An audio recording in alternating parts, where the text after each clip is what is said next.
So ito ay tamang-tama. Nandito na rin lang tayo. Tsaka itong offset na ito, tamang-tama mabuti at nakita natin at ganon kasi nasingitan tayo ng hindi naman natin follower. Sa totoo nga yan ay nag-comment lang yan isang beses dun sa channel natin. Doon sa isang video, nag-comment lang siya. Naisali siya doon sa ating parapol nito. Mabuti na lang at siya naman ay bumisita lang talaga. Hindi natin siya subscriber. Kaya pati sa FB, hindi ko rin siya friend. Kaya hindi niya nakita siguro na siya yung nanalo nito. So, binigyan ko rin siya ng pagkakataon kahit ganun pa man kasi yun na nga, siya naman yung nabunot. Nailista ko yung pangalan niya doon sa ating binunot sa raffle. Ngayon, tamang-tama, butit hindi niya nga nakita kasi nga nakalusot kasi ito para lang sa subscriber natin, yung mga kasama natin. So, meron talagang mga nangangailangan nito na hindi lang hindi pinalad, pero ilan lang yon. Ngayon, ganito yung gagawin natin para ito ay kasi talagang sabi ko nga sa inyo, ipamimigay natin to. Ngayon, kung ito ay nakuha nun at sana ngayon meron na tayong bago ulit na ginawa ko para pang raffle. Since ito hindi naman nakuha, gagawin natin. Ito ay pang arms core. Ayan. May isa pang kasukat to na parang manlapat. Manlapat, ganito rin. Kasukat din ito. Kaya lang, iba yun dito. So, mangyayari kung manlapat, ipapasok mo yan. Iti-thread din yung manlapat, ganun din, mas mabilis. Kasi yung manlapat ay 19 din yung tank. Yung tank niya kasya to. So, kung arms core naman, iti-thread lang yung dulo pag pinutol. Iti-thread lang para mas maiksi kasi ito, naka-design ito, sok-sok lang sa dulo Ngayon, kung puputulin yung receiver, iti-thread lang yon para maisuot ito. Ngayon, kung ayaw mo naman mag-thread at gusto mo i-pin lang para mas madali, pwede nang tanggalin ito. Ayan, tatanggalin nyo na to. Ito kasi yung pinakalock niya, nut niya sa dulo. Pag tinanggal yan, isusuksok nyo na lang yan. Ayan, may o-ring yan dyan. May o-ring yan dyan, kaya sure kayo na hindi yan sisingaw. Kaya lang, additional maintenance dahil dun sa o-ring. Pero ano naman yan, hindi naman basta nasisira yung o-ring yan. Ayan Yun, pasok siya sa loob, kaya ang doon, hindi siya makakasingaw kasi hindi mo makakalabas yung o-ring. Yan, pagka naglagay kayo ng pinasok nyo yan sa tube, either man lapat o ipipin lang na ganon, bubutasan lang kasama to, nakapin siya. Pwede rin naman dahil kung makikita nyo, dahil sa taba niya, tapos hindi ganon kalaki, pwede kayong maglagay ng Allen bolt. Pag ipinasok ito sa tube na ganyan, pag binutas nyo, ganyan, 4 Allen bolt ang ilalagay nyo. Yung Allen screw. Dyan. So, matibay na yan kasi mabubutasan mo rin siya ng Huwag nyo lang patatagusin doon sa butas. Ayan.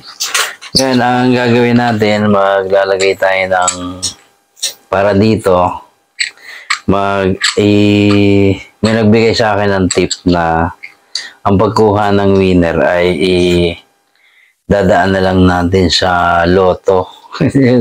Yung loto result, yung dalawang. Titingnan ko, pag-aaralan ko maigi kung paano yung gagawin. At ulit natin to. Kasi talagang ito, para sa inyo talaga to. Kaya kung hindi man siya nakuha, at tamang-tama, unfair naman doon sa mga subscriber natin yun makukuha ng isang visitor lang na hindi naman talaga natin subscriber. Napadaan lang tapos siya pa yung nabunot. Ganun na, ilista ko. So, gagawin natin, titingnan ko kung paano yung magandang mechanics ng, ng raffle para, Ito po ay sinigurado natin, pwede nyo ipantik sa ito kasi, anodize yan. Hindi siya, kasi itong aluminum ay takot yan sa tubig alat. Pag nabasa yung tubig alat, nagkukurod ka agad.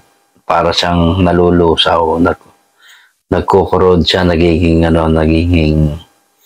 parang chok. Nagaganon. Ganon siya at nauubos siya sa alat. So, hindi tatagal pag palagi mo. Ngayon, since anodize siya, matatag yan kahit sa tubig alat, kahit na may isaw-saw yung ganon Hindi yan basta magkukurod. So, kung nagtitiksay ka at gamit mo to kagaya sa manlapat, ayan, kung gagamitin mo sa kalimitan naman, tiksay kasi sa ilog kaya tatagal na yan kasi hindi naman maalat yung tubig sa ilog, lalo na kung malayo ka sa dagat. Pero kasi mga ilog, kagaya doon sa amin na 1 kilometer away lang sa dagat. Kaya yung tubig sa dagat, pagtaas ng tubig, yung high tide siya, pasok doon sa ilog. Kaya maraming tilapia kasi magkahalo na yung naghahalo yung alat at saka yung tabang. Kaya malusog na malusog yung mga tilapia. Baga palagi marami yung tilapia. Kaya ayun, ang problema mo doon, may alat talaga yon. Kaya kailangan ang pantiksay doon is either tanso o kaya stainless. Kapag yung na-upgrade na yung erga ninyo, mas maganda yung ginagamit doon is either anodized o bakal na. Kagaya nung ginagawa nating offset dati na bakal. May natira nga sa akin nung dalawa pinilit kuhanin kasi sabi ko hindi na ako gumagawa niyan. Meron ako dito, natira pa nung dati pa, yung gawa ko pa noon, yung pantira. So yun ang pinipilit kunin sa akin. Ayoko nga kasi ang plano ko doon, ako yung gagamit. Kasi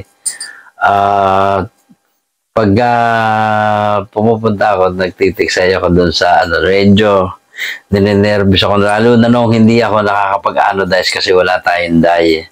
Matagal tayong walang dye kasi walang mabilhan. Kaya hindi ako makapagtiksay doon kasi aloy yung ko walang anodize, hindi naka-anodize, kaya nakaka-nervyos kasi baka mabasa. Medyo yung sa mga susunod, baka nagkukurod na kasi takot talaga sa alat. Tubig alat, yung aluminum. Yun po yung talaga. Kaya pinipilit natin. Ito nga, 2 beses kung inanodize siya, kaya magkapatong. Pangalawa niyang black na. Ayan, para makita kung tumalab yung black. Black nga yung nilagay ko. Hindi ko na pinatungan. Hindi ko green ay pinatong. Ayan, makikita.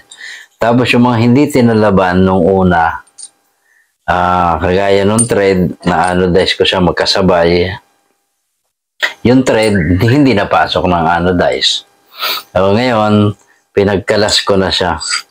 Kinalas ko na yung, pinaghiwalay ko na sa pag-anodize. Kaya dito, ayan, yung mga hindi tinalaban ng green no nakaraan, eto black naman, talab na sa kanya. Tsaka yan, sa thread niya, makikita niyo black na. Kasi ito nga, nakapasok nun dati. Ngayon, naka-anodize na rin yan. Hindi naman siya makakapasok na rin dyan sa thread niya kasi dahil doon sa o-ring. Ayan yung o-ring na yan. So, ganun, titingnan ko kung paano yung mechanics nung Pero for the meantime, habang wala pa yon, sa mga susunod kasi na mamimigay tayo nito, gano'n na yung gagawin natin para mas marami makasali. At saka mas mabilis, hindi na yung bubunutin pa at ililista yung pangalan. Pero sa ngayon, pwede kayong magpadista. I-ano nyo lang yung ating messenger, mag-message kayo doon. Hindi ko nakukuha ninyong basta nag-comment lang, isasama ko na. Kasi marami po tayong nanonood sa atin na hindi pa natin subscriber. Sa akin naman po, walang problema yun kasi talaga yung pamimigay naman natin yan. Ang ano lang natin doon, isa unfair yun para doon sa iba kasi yung iba, subscriber talaga natin sumusubaybay tapos ang makakakuha is yung hindi naman talaga napadaan lang. So yung gano'n, yung ano, i-message nyo lang ako at pag at least naka 20, 30 tayo dyan na ano, kahit 20 lang. Kasi yung nakaraan, wala pa yata 10 yun eh. So, ngayon, ang gagawin natin, pag naka-20 tayo, ano na natin, bubunutin ko na ulit, ilalagay ko lang yung mga pangalan. Lilista ko ulit para mabanggit ko yung mga pangalan ng kasali. Sabihin nyo sa akin kung bago mag-raffle tayo, bago ko bunutin, siguro mga 2 days pa, babanggitin ko na yung pangalan, ano natin sa vlog kung ano, sabihin nyo sa akin lang kung yun talagang subscriber natin o hindi. At saka pwede ko naman kasi pag sa FB hindi ko mabibisita yun sa ano yung mabibisita ko lang at patitingnan ko lang yung doon sa YouTube mismo. So hanggang dito na lang at pansin nyo, inaantok ako. Kasi medyo gabi na. Ano na? Ano ba yun? Lampas alas 12 na pala ng gabi. Kaya maraming salamat po ulit sa inyong lahat.